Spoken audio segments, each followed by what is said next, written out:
여러분들은 고독이라고 하는 말을 들을 때 어떤 느낌을 받으십니까? 고독이라고 하는 말을 우리가 들으면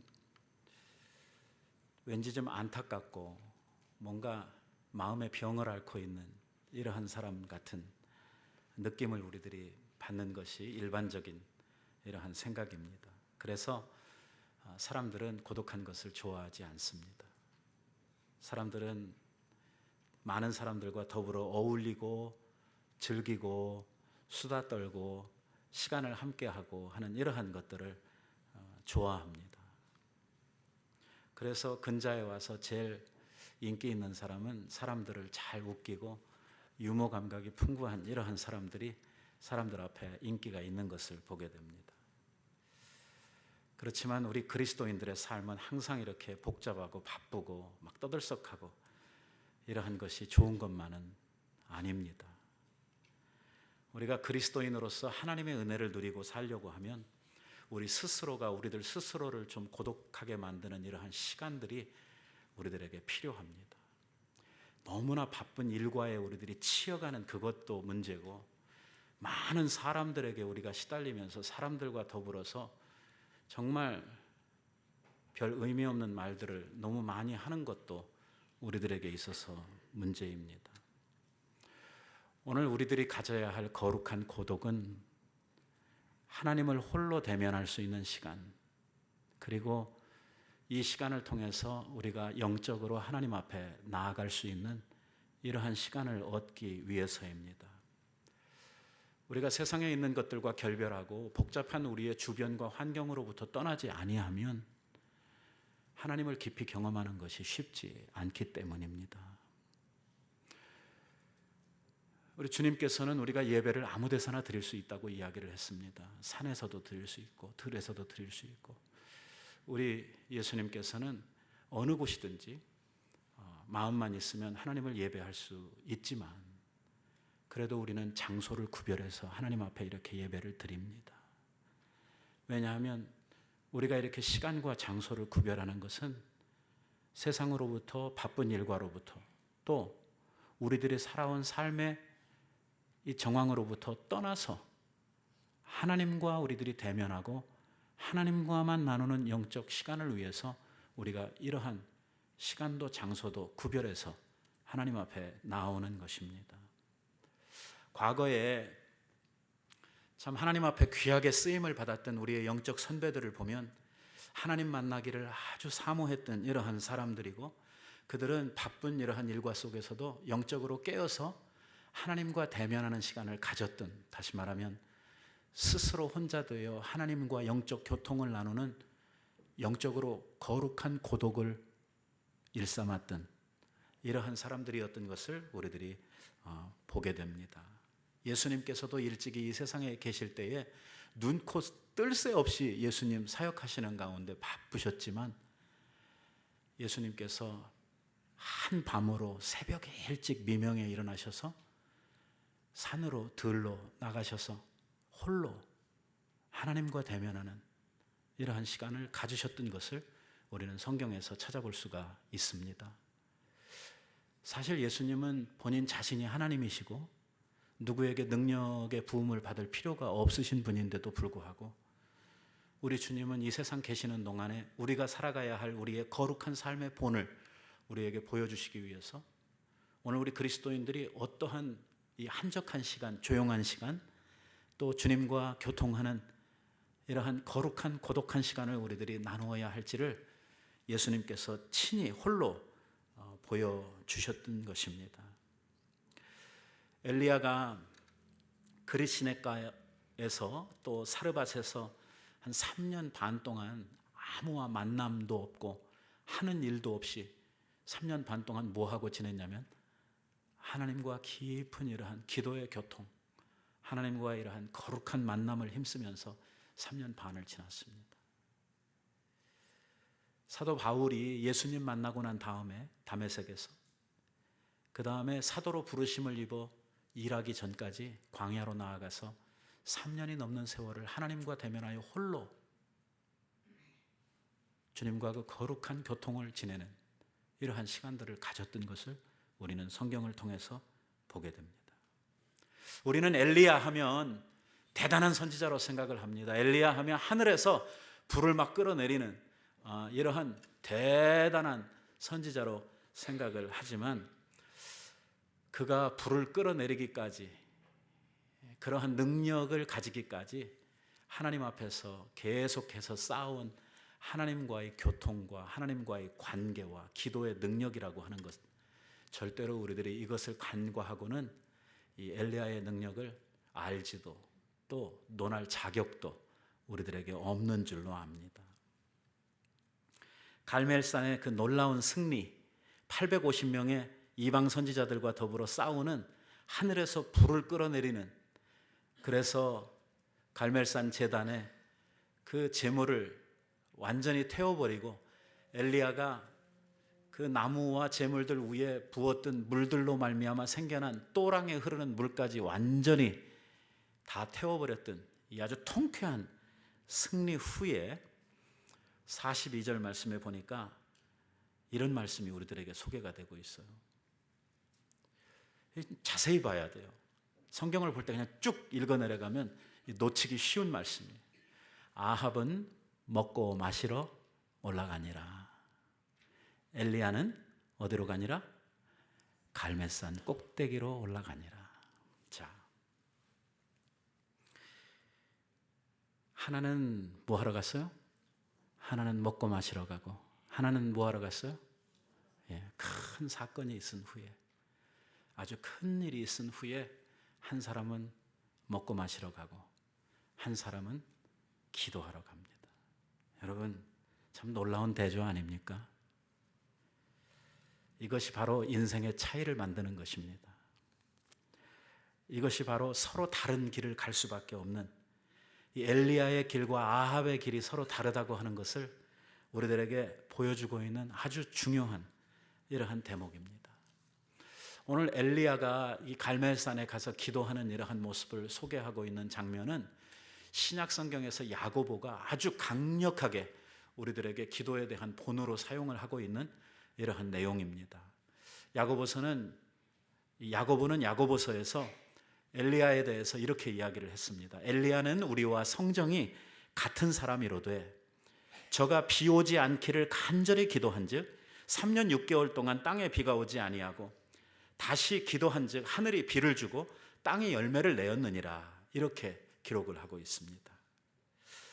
오늘 바로 이 말씀을 하고 있는 원래의 시대적 배경, 그 엘리야의 그 배경이 바로 우리가 읽었던 이 본문 말씀이 배경이 되고 있는 것이죠.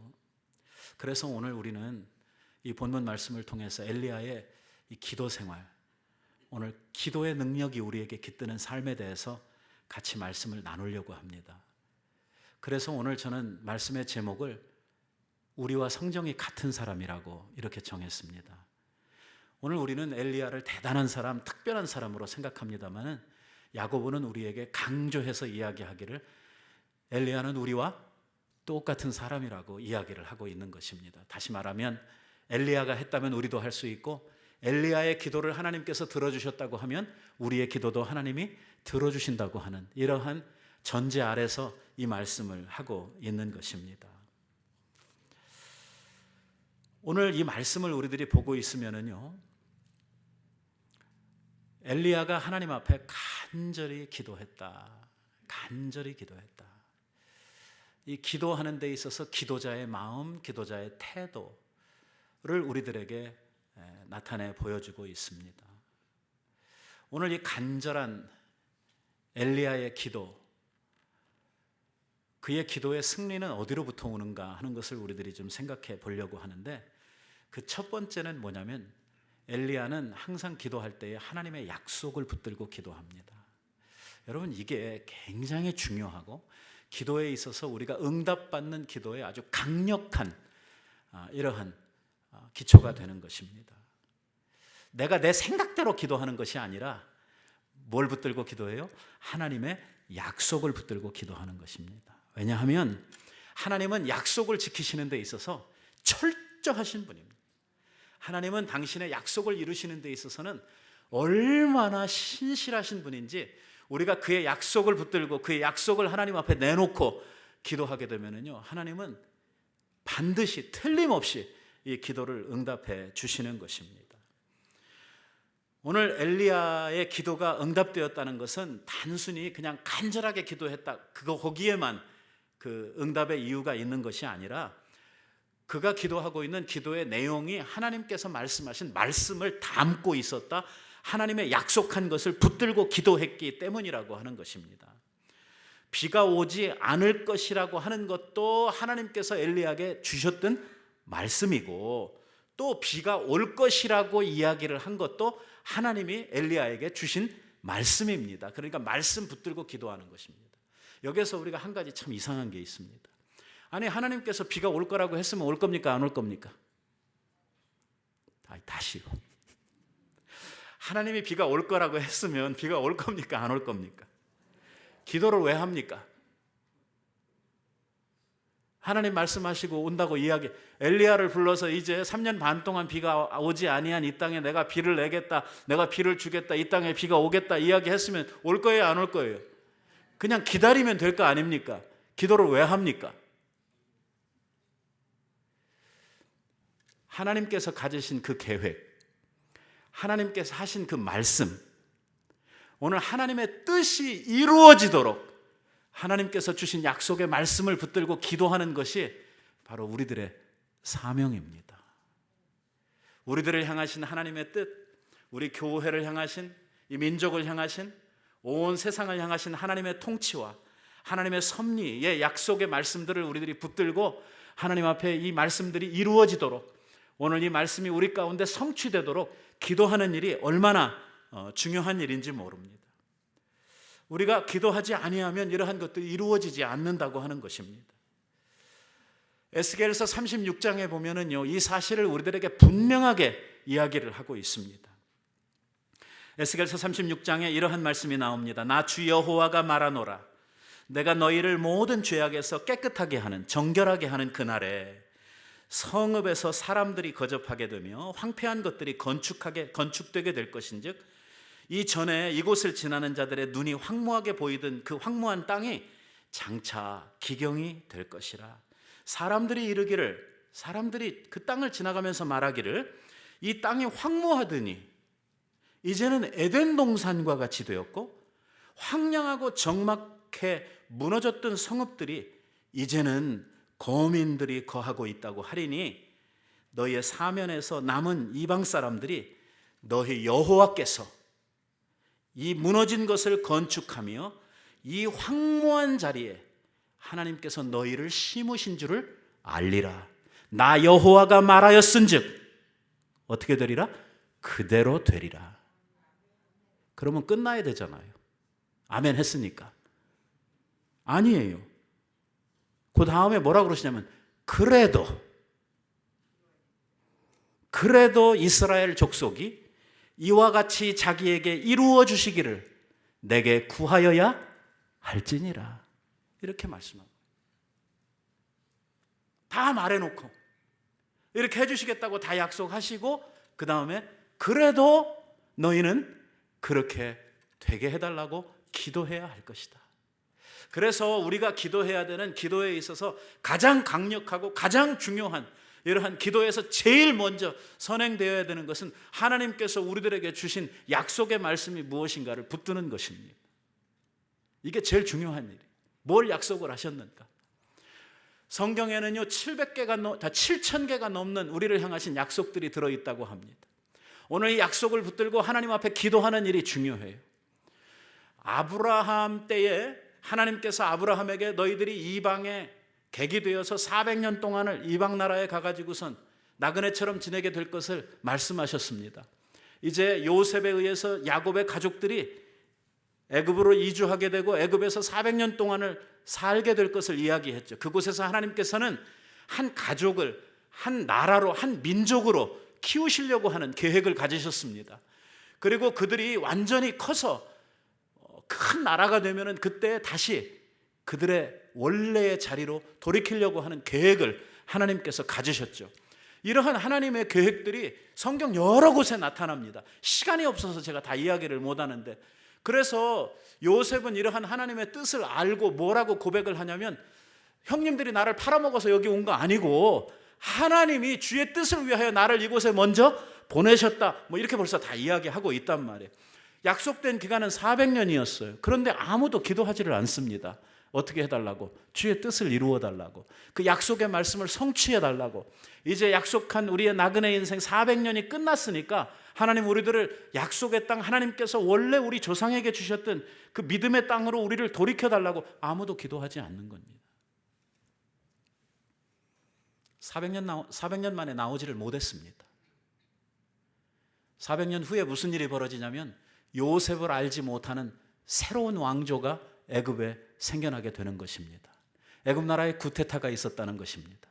이집트에 구테타가 일어나면서 지금까지 이스라엘 백성들을 잘 대우해주고 요셉으로 인해서 이 이스라엘 사람들이 편안하게 지낼 수 있도록 뒤를 봐주던 애굽이 홀딱 변해가지고 이제는 이스라엘 사람들을 달달 볶아먹는, 아주 이스라엘 사람들이 거기에서 도저히 살 수 없도록 괴롭히는 이러한 전갈과 같고 채찍과 같은 이러한 존재들로 애굽 사람들이 변해버린 것입니다. 사람들이 살기가 너무 힘들어지니까 그때서야 이제 하나님 앞에 기도하기를 시작을 하는 것입니다.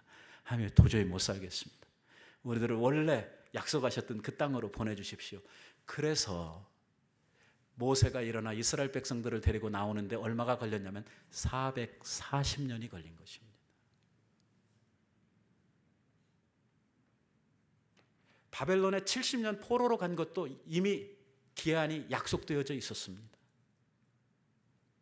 포로로 잡혀간 자들 가운데 경건한 하나님의 사람들이, 성경에 나오는 많은 인물들이 소개되고 있습니다만, 이 사람들이 나라의 회복을 위하여 70년 후에 하나님께서 약속하신 그 우리가 본토로 돌아가는 그 일을 위해서 열심히 기도했습니다. 도저히 이루어질 수 없었을 것과 같은 이러한 이 바벨론 땅에서의 포로의 귀환이 하나님 약속하신 70년이 되었을 때에 딱 그대로 성취되는 것을 우리는 보게 됩니다. 기도할 때 뭐가 중요하냐? 하나님의 약속을 붙드는 일이 중요합니다. 뭘 약속하셨는가? 우리에게 어떻게 약속하셨는가? 이 약속을 붙들고 우리가 기도하면, 하나님 이렇게 우리들에게 약속하시지 않으셨습니까? 주님의 말씀을 기억하시고 우리에게, 이러면 하나님께서는요, 뭐 틀림없는 거예요. 하나님은 이 일에 대해서만큼은 뭐 꼼짝하실 수가 없어요. 왜? 하나님은 당신의 약속을 지키시는 데 있어서 자기의 생명보다도 더 귀하게 그 약속을 소중하게 생각하시기 때문입니다. 둘째로 엘리야의 기도의 특징은 간절한 기도입니다. 간절한 기도. 우리 현대 기도하는 사람들, 현대 기독교인들 가운데 오늘 기도하는 생활들을 가만히 보면 좀 건성으로 기도하는 것 같은, 너무 형식적인 기도를 하는 것 같은 이러한 느낌을 정말 지우기가 어렵습니다. 이 기도의 그 간절함이라고 하는 것이 깃들여 있지 않은 이러한 모습들을 우리가 보게 됩니다. 시간을 구별하는 것도, 기도하는 마음도, 태도도 아무튼 좀 마음에 안 듭니다. 42절 말씀에 보니까 엘리야가 갈멜산 꼭대기로 올라가서 땅에 꿇어 엎드려 얼굴을 무릎 사이에 넣고, 그림을 누가 그렸는지는 모르지만 그림이 조금 잘 안 그려진 것 같아요. 오늘 우리가 읽은 말씀을 그대로 우리가 직역을 해보면 이 얼굴이 무릎 두 사이로 들어가 있어야 되는데 무릎이 안 보여요. 우리가 보통 이스라엘 사람들이 기도하는 모습을 알아야 합니다. 우리는 어떻게 합니까? 우리는 기도할 때 어떻게 하죠? 우리는 기도합시다 하면, 아니면 기도가 시작되게 되면 의뢰의 우리는 어떻게 합니까? 다 눈 감고 고개를 약간 숙이고, 때로는 우리가 손을 모으고, 이렇게 기도하는 것이 일상적인 우리 시대에 우리가 하고 있는 이 기도의 폼들, 우리 기도의 모습들입니다. 아무튼 다른 건 몰라도 눈은 감아야 됩니다. 제가 어렸을 때 주일학교 다니면서 그 학생들이 주일학교 선생님들한테 기도할 때 눈 뜬다고 그래가지고 많이 혼난 이러한 기억이 있죠. 어떤 애가 기도 끝나자마자 큰 소리로 손을 들고 선생님에게 선생님 철수가요, 기도 시간에 눈 떴어요, 그래가지고 이르잖아요. 그럼 너는 어떻게 그 눈 뜬 걸 아니? 이렇게 이제 선생님이 물어보지 않겠어요? 우리는 어렸을 때서부터 눈을 감고 기도해야 된다고 하는 것을 이렇게 배우고 자라나가지고 의뢰의 기도를 하면은 다 이렇게 그냥 자동으로 이렇게 눈을 감고 고개를 이렇게 숙이는 것이 평상화되어 있는데, 이런 것처럼 이스라엘 사람들은 기도할 때 어떻게 하냐면 다 서서 기도합니다. 그리고 눈을 감는 게 아니라 눈을 뜹니다. 눈을 떠서 하늘을 바라봅니다. 하나님 계신 곳을 우러르는 것이지요. 바라보는 것, 바라본다고 하는 것은 눈으로 그곳을 향하여 쳐다본다고 하는 의미도 있지만, 눈을 그곳에 집중함으로 말미암아 하늘을 우러른다, 하나님을 더 하나님께 집중한다고 하는 이러한 의미를 가지고 눈을 들어서 하늘을 바라보고 그리고 서서 손을 하늘을 향하여 들고 기도하는 것이 이스라엘 사람들의 일상적인 기도의 모습입니다. 이런 거 잘했던 사람들이 누구냐면 예수님 시대의 바리새인들입니다. 사람들 많은 데서 하늘을 향해 이렇게 손을 들고 큰 소리로 하나님 뭐 이러면서 만군의 여호와여 막 이러면서 막 기도합니다. 그럼 사람들이 야, 저 사람 기도 많이 하는가 보다, 그런 걸 즐기는 이러한 사람들이. 근데 엘리야의 기도를 보면요, 일상의 이스라엘 사람들이 하는 기도의 모습들과 상당히 다른 모습을 우리가 볼 수가 있습니다. 엘리야는 머리를 무릎 사이에 놓고 기도하는 그 모습을 통해서 우리에게 그의 마음의 상태, 오늘 기도하는 자의 간절한 모습을 우리들에게 나타내 보여주고 있습니다. 침대에 누워서 기도를 하는 사람도 있고, 소파에 비스듬히 한 손 이렇게 괴고 앉아서 기도한다고 눈 감는 이러한 사람들도 있습니다. 목사님 피곤한데 잠자기 전에 침대에 누워서 기도하면 안 되나요? 뭐 안 될 것까지 뭐 있겠습니까? 안 하는 것보다야 낫겠죠. 문제는 기도자가 가지고 있는 하나님 앞에서의 마음이지요. 마음. 도대체 무슨 마음으로 하나님 앞에 기도를 하고 있는지, 하나님께 우리가 기도자로서 무엇을 구하는 자로서 하나님 앞에 보여드려야 하는 우리의 간절함이나 기도자의 태도는 어디로 갔냐는 것이죠. 오늘 여기에 야고보가 지적을 하고 있는 대로 엘리야가 간절히 기도했다 하는 이러한 말을 바로 오늘 이 엘리야의 이러한 기도의 태도에서 그의 간절한 마음을 읽고 이야기를 하고 있는 것입니다. 간절히 기도한다고 하는 것, 절박한 심정을 가지고 기도한다고 하는 것입니다. 이게 아니면 안 되기 때문에, 이게 아니면 다른 방법이 없기 때문에 마지막 수단으로 배수의 진을 치고 생명을 걸고 기도하는 이러한 태도, 이러한 모습을 이야기하고 있는 것입니다. 오늘 이 간절한 기도를 조금 오해하시는 분들이 이 기도를 세게 한다, 그래서 막 이렇게 막 나무를 뽑고 막 이렇게 소리를 너무 많이 질러가지고 이렇게 목소리가 막 변하도록 이렇게 해야 하나님이 우리의 기도를 응답하신다, 그건 아닙니다. 우리가 무슨 수고와 우리가 무슨 뭐 이렇게 기도를 하기 위해서 뭔가 이렇게 많은 그 노력을 했기 때문에 그 노력의 가상함을 보고 하나님께서 우리의 기도를 응답하시는 그런 건 아닙니다. 그러나 오늘 하나님 앞에 나와 기도하는 자들이 어떤 마음으로 하나님 앞에 나오느냐는 것은 우리 주님께서 반드시 바라보십니다. 오늘 그 간절함이 무엇 때문에 간절한 것인가 하는 것이 사실은 더 중요합니다. 오늘 기도하는 문제에 대해서 하나님이 어떻게 생각하실까 하는 것을 생각하고, 더 나아가서 하나님이 이 문제에 대해서 얼마나 그 마음이, 하나님이 마음이 간절하시고 하나님이 그 마음이 더 불타실까 하는 이러한 것들을 헤아리는, 하나님의 마음을 우리들이 그 기도를 통해서 알아가고 헤아려가는 이러한 것이 중요합니다. 하나님의 마음을 알고자 하고 오늘 내 마음이 하나님의 마음을 담고자 하는 이러한 간절함이 우리들에게 채워지는 것이 중요합니다. 왜냐하면 하나님의 마음을 이해하지 못하고서야 우리들이 온전한 기도의 응답을 얻을 수가 없기 때문입니다. 하나님의 마음을 알고 구하는 것이 중요합니다. 우리가 하나님의 마음을 어떻게 압니까? 알 수 있습니다. 여러 가지 방법을 통해서 압니다. 가장 보편적으로 쉽게 아는 방법은 하나님의 말씀을 통해서 압니다. 하나님의 생각하시고 하나님의 마음 쓰심이 어디를 통해 나타나냐면 성경 말씀을 통해 우리들에게 나타납니다. 또 우리가 기도할 때에 성령께서 우리에게 깨닫게 하시는 조명하심이 있습니다. 하나님은 당신의 가지신 당신의 뜻과 당신의 마음을 기도자의 마음속에 가르쳐 주시고 깨닫게 해 주신다고 하는 것입니다. 그래서 기도하는 동안에 처음에는 우리가 어떤 기도의 제목을 가지고 하나님 앞에 무엇을 구하려고 엎드려서 열심히 구했습니다마는 기도의 시간이 깊어지고 우리가 기도하는 그 횟수가 많아지면서 결국은 오늘 우리의 기도가 바뀌어가는 이러한 모습을 우리는 정말 많이 경험을 합니다. 성령을 통해서 하나님의 뜻을 깨달아 알게 하시고 우리 안에 성령께서 하나님의 마음을 이해할 수 있도록 우리에게 알려주시는 이러한 은혜 때문입니다.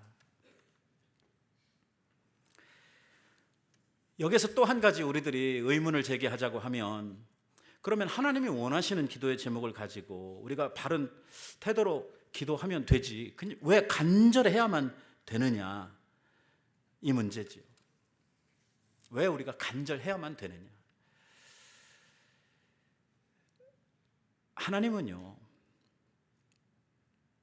우리가 기도 응답을 받는 것 자체가 하나님의 목표가 아닙니다.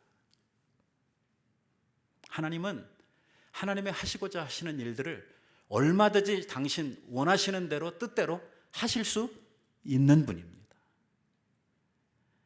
하나님은요 하나님 앞에 간절한 마음으로 와서 기도를 하고 있는 그 사람이 오늘 기도를 통해서 하나님의 뜻을 알고 오늘 나의 기도의 응답이 누구로부터 오는가, 오늘 내 기도가 누구 때문에 응답되고 있는가, 오늘 나의 삶에 오늘 내가 소원하고 내가 원하는 것들이 어떻게 이루어지는가 하는 과정에 있어서 누가 이 일을 이루어 가시는가 하는 것을 기도자가 알게 하시기를 원하십니다.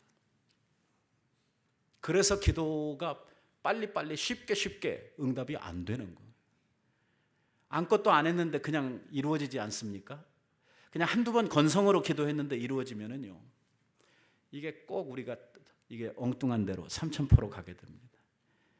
그래 원래 세상 일이라는 게 다 그런 거야. 우연히 재수가 난 원래 재수가 좋아. 내가 하는 일은 다 이렇게 잘 맞아 떨어져. 내가 능력이 있어서 내가 잘 돼서 내가 운이 좋은 사람이기 때문에 이게 다 어디로 가버리냐면 내가로 가버리거든. 살면서도 보면은 수많은 사람들이 수많은 경우에 하여튼 모든 일이 잘 되기만 하면 다 지가 잘해서 그랬다. 얼마 전에도 말씀드렸죠. 애들 잘하는 거는 다 내가 잘해서 그런 거야. 잘못하는 거 있으면 상대방이 잘못해서, 자기 배우자가 잘못해서 그랬다. 다 내가 직장에서도 어떻게 살아도 공로는 자기가 챙기려고 하고 책임져야 될 일이 있으면 남한테 미루려고 하고 하는 게 사람의 본성이거든. 이거 뭐 빤히 공로를 이루고 그 어떤 일을 한 사람이 앞에 있는데도 불구하고 그 공로를 가로채려고 하는 것이 사람의 심사인데 보이지도 않는 하나님이 보이지도 않은 가운데 응답해 주신 일에 대해서 사람들이 하나님이 하셨다 이거 인정 잘 안 하거든요. 낮추시는 거예요. 인정할 때까지 말입니다. 오늘 우리의 기도가 어디로부터 오는가 하는 것을 알고 이것을 고백할 때까지 하나님이 우리를 단련하시는 것입니다. 또 아까도 말씀을 드렸습니다만 기도가 처음에는 내 뜻, 내 소원대로 시작을 합니다. 하지만 그 끝은 어떻게 이루어지냐면 하나님의 뜻, 하나님의 생각대로 이루어지거든요. 하나님께서는 그 과정 속에서 우리의 생각을 하나님의 생각으로, 우리의 뜻을 하나님의 뜻으로 바꾸어가는 이러한 시간을 가지십니다. 그래서 거기에 뭐가 필요하냐면 우리의 간절함이라고 하는 것이 필요하고, 오늘 그 기도하는 동안에, 우리들이 하나님 앞에 엎드리는 동안에 기도하는 사람의 마음을 하나님께서 바꾸시는 것입니다. 빨리 바꾸어지면 기도가 빨리 응답되는 거고, 그게 늦어지면 점점 더 길어질 수밖에 없는 이러한 기도를 할 수밖에 없는 것이지요. 오늘 본문에 보면 엘리야가 7번 기도했다고 기록을 하고 있습니다. 물론 여기에서 중요한 것은 횟수가 아닙니다.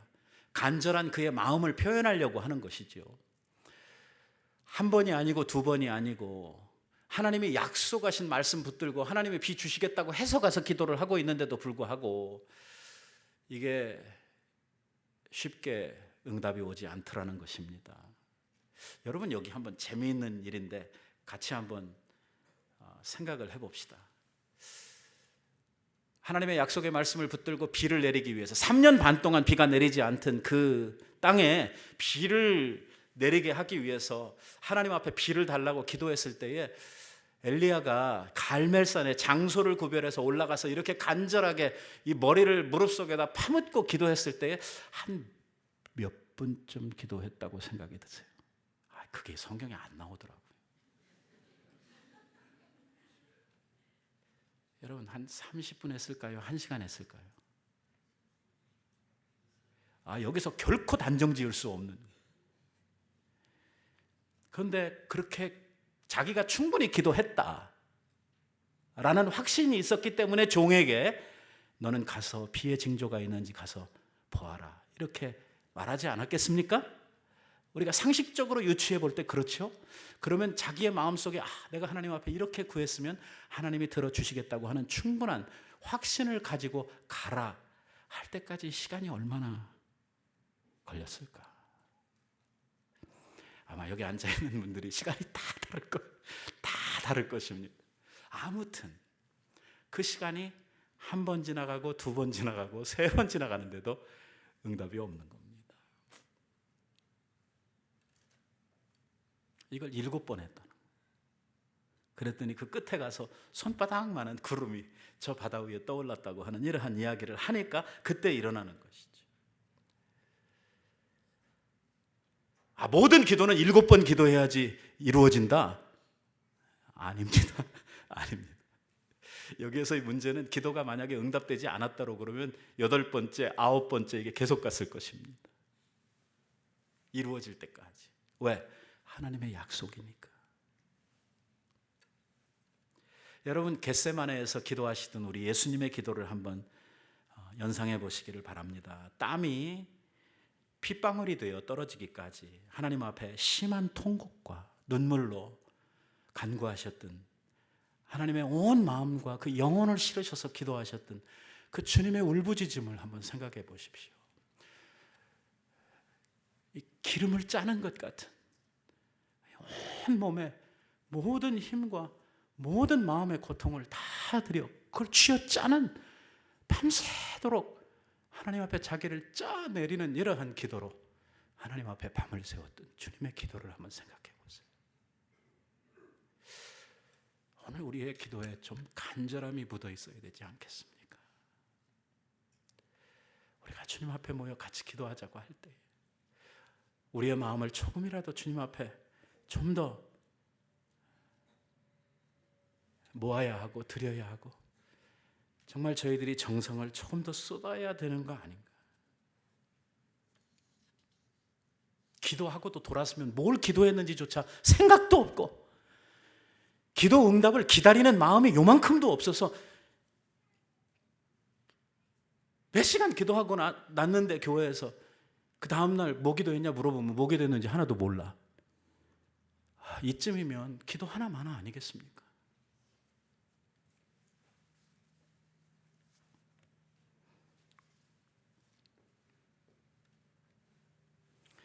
여러분, 우리가 인간사를 살펴보면 시대를 막론하고 비가 오랫동안 오지 아니하면 어느 시대, 어느 나라, 어느 민족이든지 다 기도했어요. 몇 해 전에 우리 한국에 심한 가뭄이 들었을 때 농수산부 직원들이 돼지머리 삶아가지고 고사 지내는 거 보도하고 뉴스에 나오는 거 제가 봤어요. 여러분이 엘리야 시대에 3년 반 동안 비가 안 와가지고 사람들이 다 굶어 죽게 되었을 때에 그 땅에 비 오게 해달라고 기도했던 사람이 엘리야 한 사람뿐이었겠다고 여러분들은 생각하십니까? 다른 사람들은 기도하지 않았을까요? 아니, 하나님 앞에 기도하지는 않았을 것입니다. 적어도 다른 신들에게 기도하는 사람들이, 그런 간절한 비를 바랬던 사람들이 많이 있었을 것입니다. 그런데도 불구하고 왜 하나님께서는 엘리야의 기도를 들으셨느냐 하는 것입니다. 야고보는 이 사실을 굉장히 중요하게 취급을 하고 있는 거예요. 야고보 당시에 많은 사람들이 자신의 지병 때문에, 자신의 병 때문에 기도하는 일이 많았는데 그 병을 낫기 위해서 기도할 때에 기도 응답을 향한 하나의 예로 엘리야를 지금 소개하고 있는 것입니다. 그래서 오늘 야고보가 이야기하고 있는 그 말씀에 보면은 이러므로 너희는 죄를 서로 고하며 병 낫기를 위하여 서로 기도하라. 그 다음에 나오는 말이 굉장히 중요해요. 이 말 때문에 제가 이야기하고 있는 거예요. 의인의 간구는 역사하는 힘이 많으니라. 이 말씀 때문에. 너희 중에 병든 자가 있느냐? 서로 병 낫기를 위해서 기도해라 하고 나서 하시는 말씀이 뭐냐면 의인의 간구는 역사하는 힘이 많으니라. 그러면서 그 다음에 하시는 말씀이 엘리야는 이렇게 이야기하고 있는 거예요. 엘리야는 곧 뭐예요? 의인, 이 이야기를 하고 있는 거예요. 왜 하나님께서 엘리야의 기도를 들으셨느냐? 의인의 간구는 역사하는 힘이 크기 때문이라는 거예요. 엘리야는 우리와 성정이 같은 사람이로되, 곧 다시 말하면 엘리야의 기도가 응답되었다고 하면 오늘 우리가 엘리야처럼 기도를 응답받으려고 하면 우리들도 어떤 사람이 되어야 된다? 의인의 기도가 되어야 된다 하는 이러한 이야기를 하고 있는 것입니다.